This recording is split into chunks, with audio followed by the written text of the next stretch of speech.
بسم اللہ الرحمن الرحیم۔ السلام علیکم ورحمۃ اللہ وبرکاتہ۔ تیسرے پارے کا خلاصہ، فہرست مضامین: بقرہ، ایمان، انفاق فی سبیل اللہ، معاشرتی اصول۔ خلاصہ: تیسرا پارہ تلک الرسول سورہ بقرہ کی آیت 253 سے شروع ہو کر سورہ آل عمران کی آیت 92 تک پر مشتمل ہے۔ تفسیر: ابن کثیر کے مطابق اس پارے میں انبیاء کی فضیلت، ایمان کی اہمیت، انفاق فی سبیل اللہ یعنی اللہ کی راہ میں خرچ کرنا، اور معاشرتی اور مالی اصولوں کو بیان کیا گیا ہے۔ اس پارے کا مرکزی پیغام یہ ہے کہ ایمان محض زبانی دعویٰ نہیں بلکہ عمل اور قربانی سے ثابت کیا جاتا ہے۔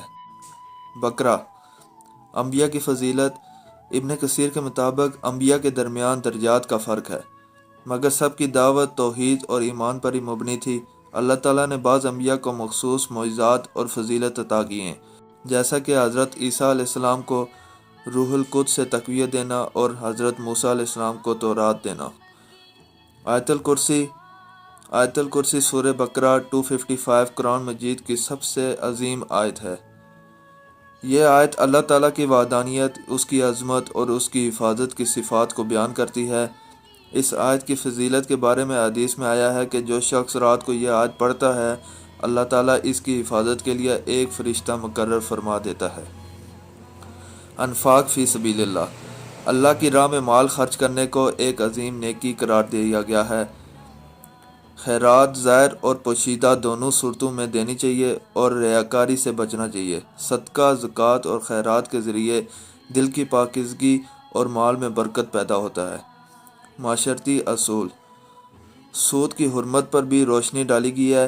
سود لینے اور دینے والے پر اللہ کی لعنت ہے۔ قرآن نے تجارت کو حلال اور سود کو حرام قرار دیا ہے۔ قرض کے لین دین میں انصاف اور تحریر کا حکم دیا گیا ہے۔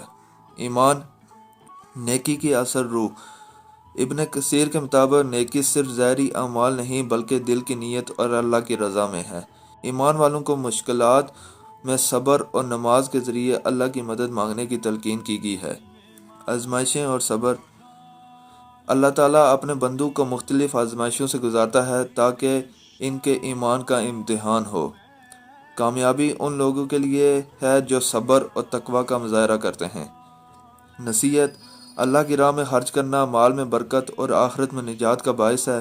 آزمائشیں ایمان کی مضبوطی کا ذریعہ ہیں۔ صبر اور شکر سے سامنا کرنا چاہیے۔ اللہ کی رضا کے لیے ہر عمل میں اخلاص اور نیک نیتی ہونی چاہیے۔ نتیجہ: تیسرا پارہ ہمیں سکھاتا ہے کہ حقیقی نیکی ایمان، عمل صالح اور اللہ کی راہ میں قربانی سے ثابت ہوتی ہے۔ جزاک اللہ خیر۔